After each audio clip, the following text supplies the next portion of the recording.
Hello, void and all who inhabit it. It's me, and this is my attempt at 10,000 thank yous.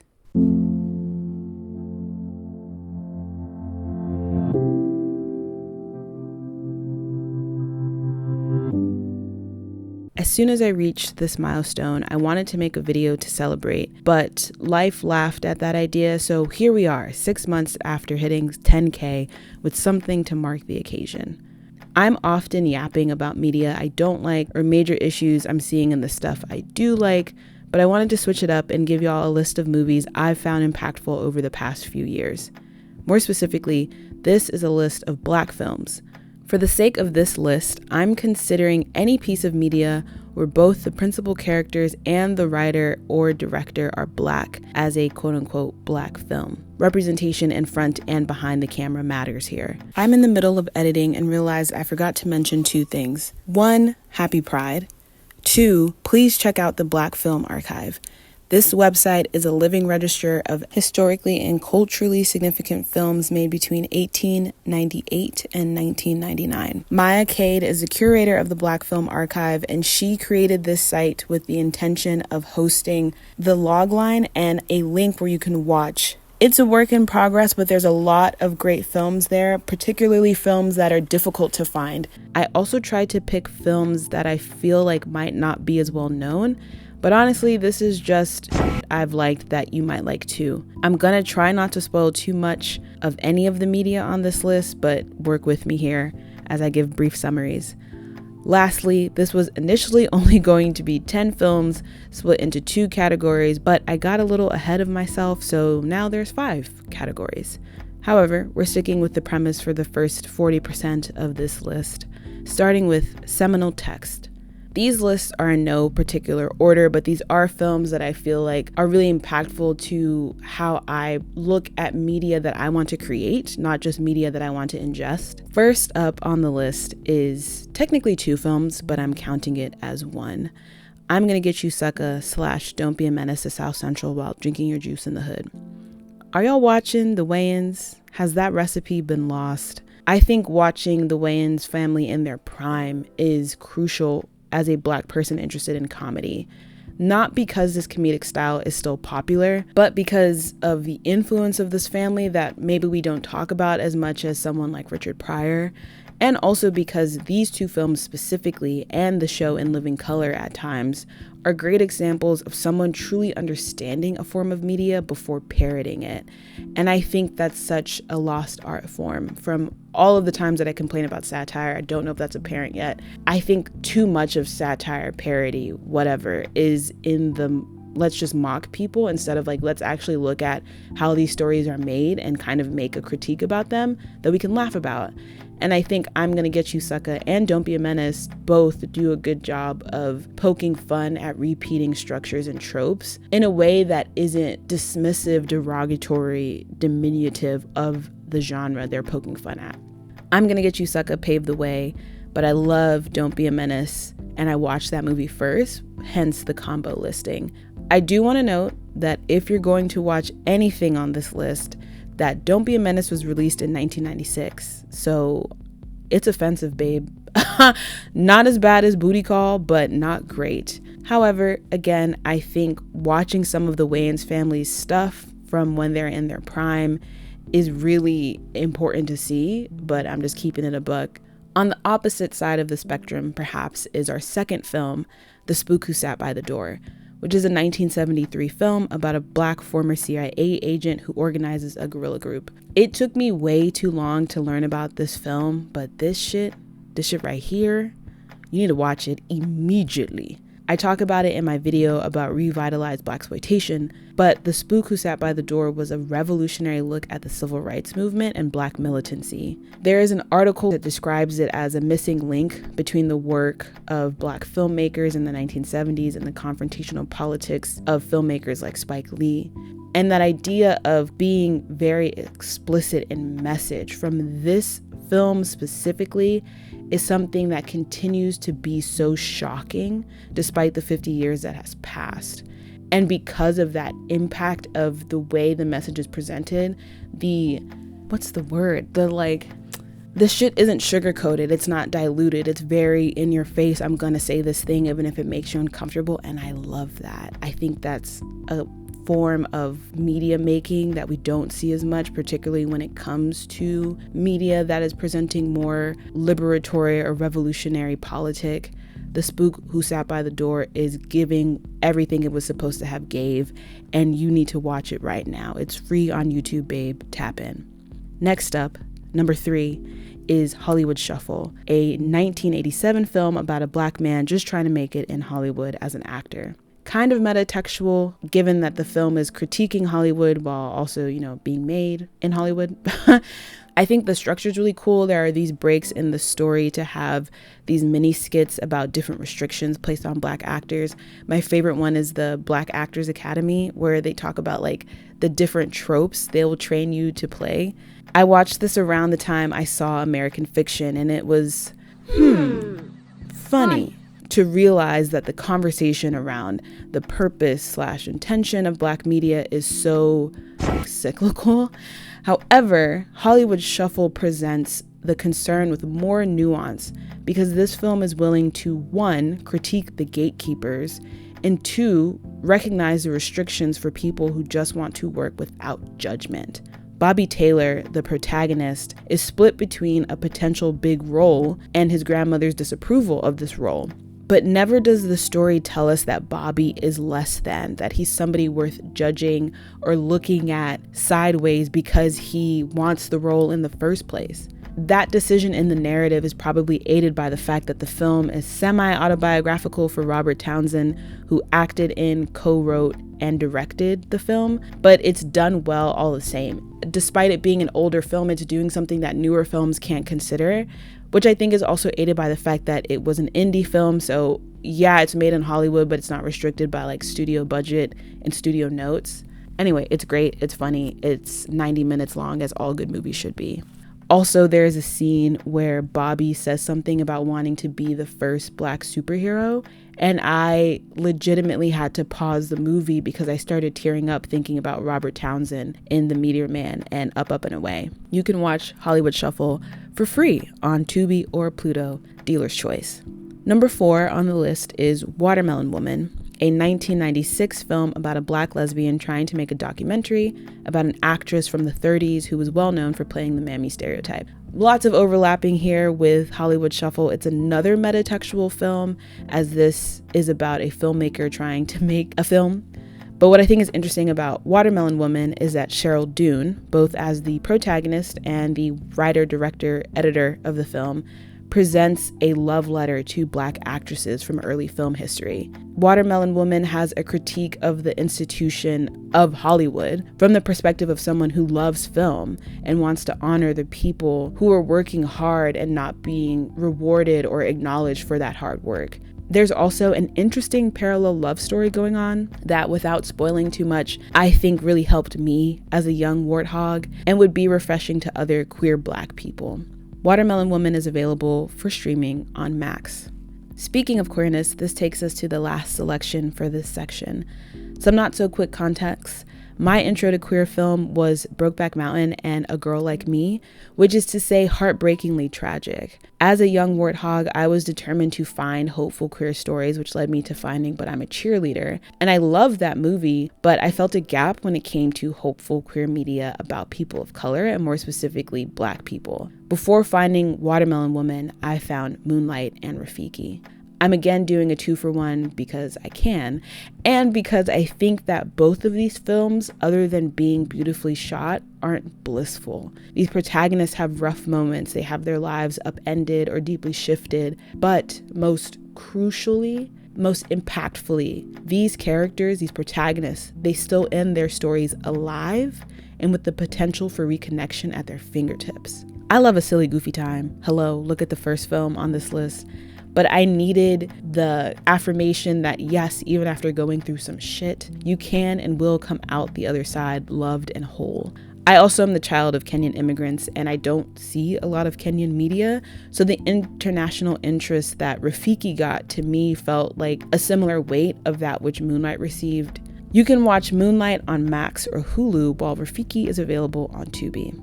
Our next category is Did y'all watch this? Which I named this way not out of judgment, but because as someone who has spent most of my adulthood in big cities, I'm not always cognizant of how limited some limited releases are. So I'm just wondering, like, if y'all had the chance to watch these things, or if you were even aware that they existed. At the top of the list is If Beale Street Could Talk, the 2018 adaptation of the James Baldwin novel by a similar name. The story takes place in 1970s Harlem and follows Tish and Fonny's burgeoning love story that is derailed when Fonny is arrested for a crime he didn't commit. I know, Barry Jenkins again, but hello, it's Barry Jenkins. This movie is so beautiful and so heavy. It feels like right before you're about to cry.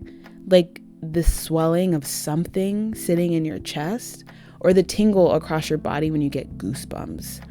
The bittersweetness of it invokes such a visceral response, it's magical. When the inevitably butchered biopic of James Baldwin, co-written by and starring Billy Porter, releases, you should ignore it and watch this instead on Starz or Hulu.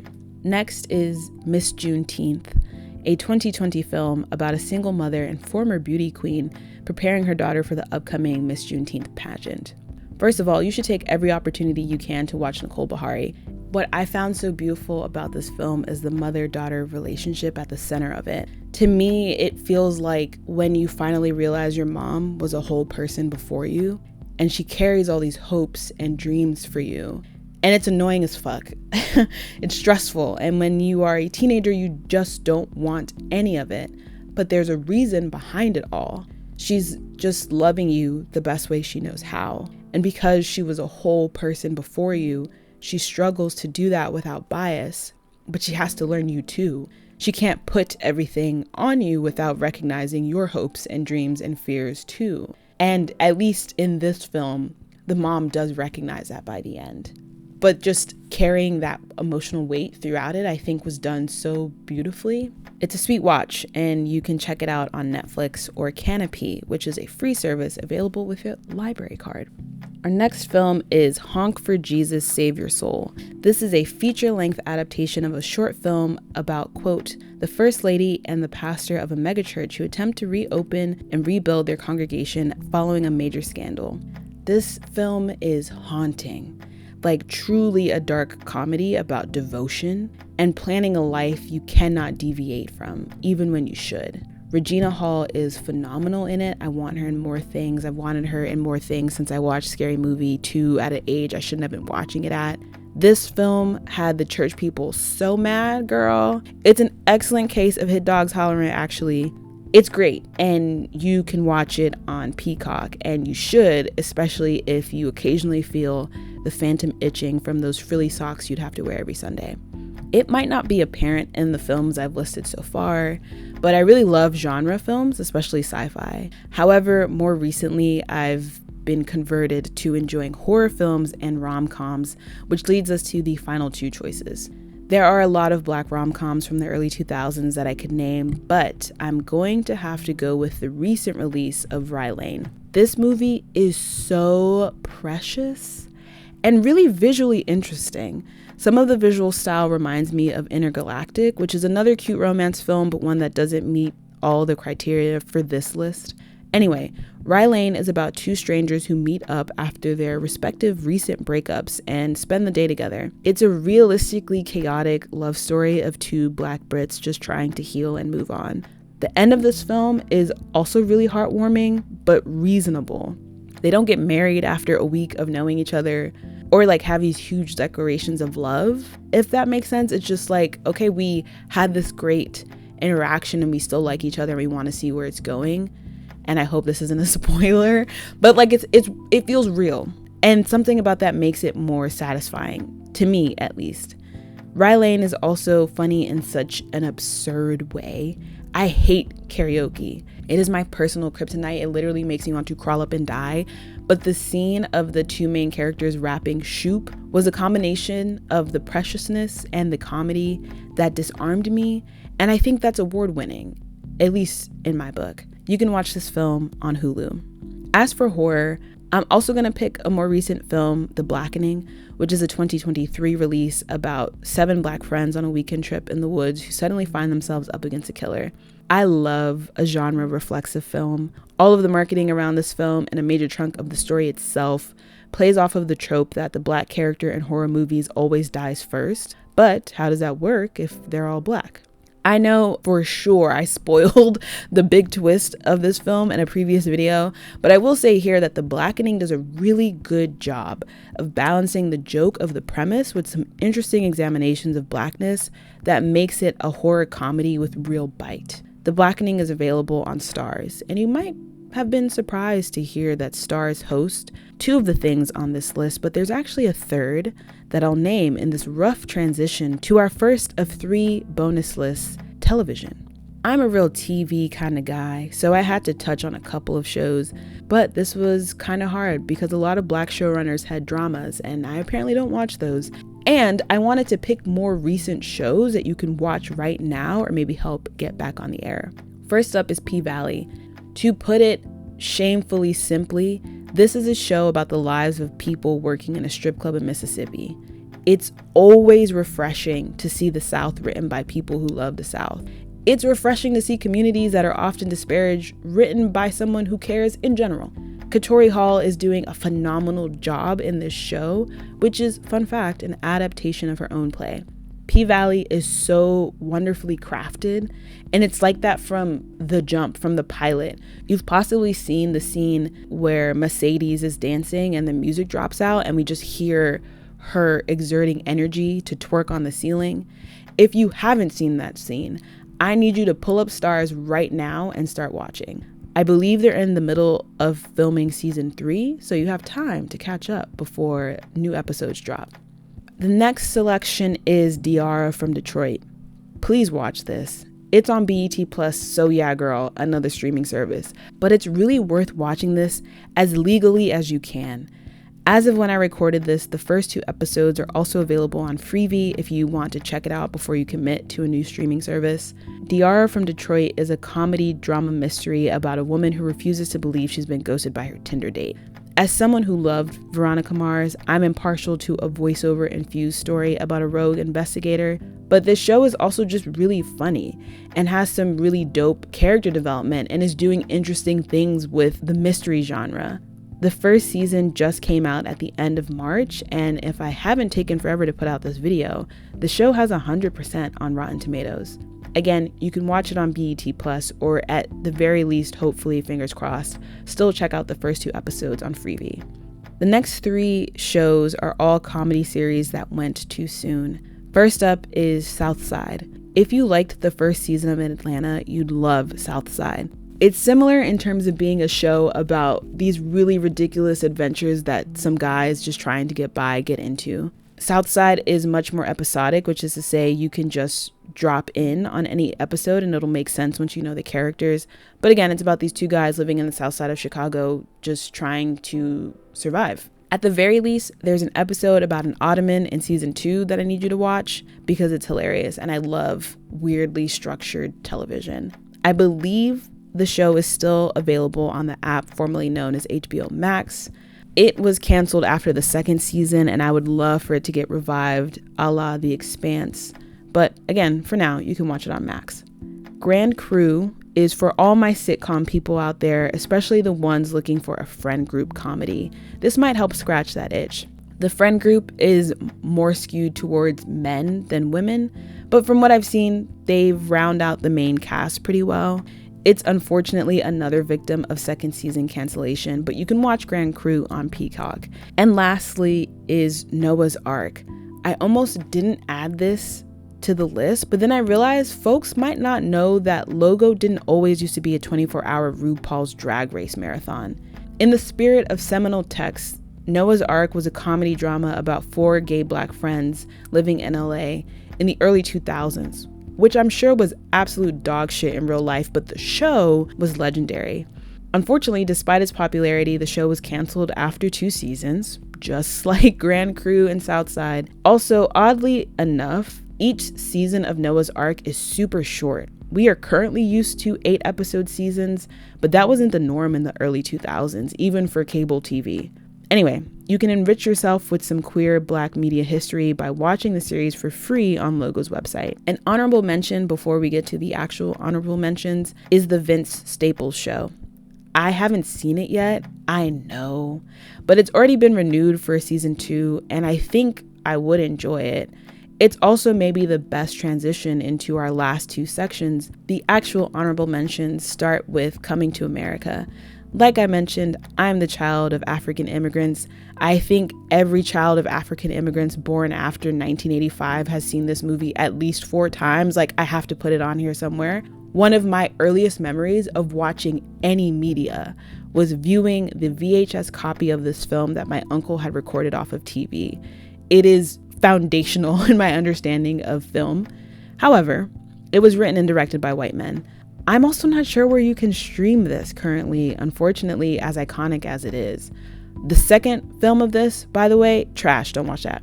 Next is Fast Color, which is a really great grounded sci-fi that had a criminally short run in theaters.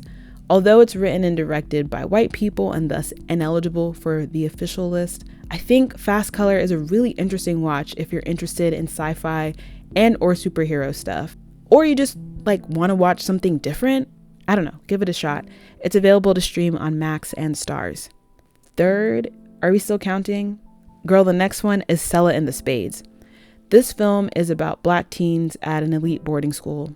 The writer-director's sophomore film is coming out soon. And despite my grievances with Sella and the Spades, I'll be checking out more of her work because I think she has an interesting vision. I just didn't completely jive with this film. I think Sella and the Spades might appeal to you if you like darker coming of age / teen stories but thought Euphoria was too much. If you want to watch this genuinely interesting directorial debut, you can stream it on Prime. Next, Vampire in Brooklyn. Somehow Eddie Murphy ended up on this list twice, but girl, the contract he had with Paramount led to some really good shit in the 80s and 90s, so hey. I love this film because I don't think there is anything else like it, second to maybe Blackula, of a well-moisturized black vampire wreaking havoc. Also, Vampire in Brooklyn, fun fact, was directed by Wes Craven. It's very bonkers, very interesting, mildly offensive as well because it's from the 90s, 80s. Beautiful black people in it though, and you can watch it on Paramount Plus or Pluto for free. Last in this category is one that I didn't really know where to place because it's kind of hard to find production information for docuseries, at least on Wikipedia. High on the Hog is a Netflix docuseries about the origins of African American cuisine. Steven Satterfield, who is the host, does an excellent job of weaving together history and culture. He's also such a beautiful host. And I don't mean he's physically beautiful. He is an attractive man, yes. I just mean you can tell he is genuinely connecting with the people he's communing with as he's exploring. And it's so enriching. It's a beautiful watch. You will be extremely hungry at the end of every single episode. But it's short, only 4 episodes per season. And again, you can stream it on Netflix. Give it a watch. Last but not least, in terms of categories, are things on my watch list that maybe you've already seen and could speak to. At the top of the list is First Wives Club. I recently watched the film, so I'm interested to see how the show was inspired by it and what things they've done differently. Also, Tracy Oliver, who played Nina for all the awkward black girl fans out there, is the creator, and I know she's done something else. I want to say it's Girls Trip, but I could be wrong. It's cool to see where people go in their careers, and so I also want to watch it just because of that. This show's on its 3rd season on BET+, so I've got a lot to catch up with. But Diara from Detroit has convinced me to fully subscribe to BET+, so I'm glad to have more things to watch. Next is The Wonder Years. I know, we hate reboots, but this looks sweet. And as someone who never watched the original, I have nothing to lose. It's unfortunately already been canceled, the curse of season 2. But as an ABC show, I'd guess it's available on Hulu. Next on the list is a Tubi original, but we won't hold that against it. Borders is a show about 5 inner city youths who get a scholarship to a prestigious boarding school. To be honest, one of the kids looks like William from Girlfriends, so I'm intrigued off of that alone. But also, I watch Blood and Water on Netflix, and I'm interested in diasporic high school experience content. Borders is set in England, so it's cool to see like different teenage experiences around the world, but still somehow connected through the diaspora. Next on the list, Kizazimoto Generation Fire is an animated anthology series available on Disney+. It's a 10-part series featuring creators from 6 different African countries, and each episode is under 15 minutes, so I really just need to sit down one day and watch this. Our final 2 are 2 films. All Dirt Roads Taste of Salt is, quote, a lyrical, decade-spanning exploration of a Black woman's life in Mississippi, winding through love and heartbreak. This film looks like it will invoke the same amount of emotional weight and reflection of a Yaa Gyasi novel, which is to say I will be turned inside out and made all the better for it. I'm excited to watch it. However, it is an A24 film, so God only knows where I can stream it now. I'll find it though. I just might not let you know where. Finally, Tukibuki, a film about a Senegalese couple who plans to leave Dakar for France. Please don't get me on my pronunciation. I'm so sorry, girl. This film is giving very much Seminal Texts, but I'm slow on the update. It's 1973, I think, but I just learned about it. I want to check it out. I feel like I would enjoy it for multiple reasons. It's available on Criterion Collection or Canopy, which is again free with a library card, and probably how I'll watch it. So, terrible transitions and all, that's it. My 10 plus Black films and shows that I think are worth checking out, plus a few I'm hoping to see soon. If you check any of them out, I would love to know your thoughts.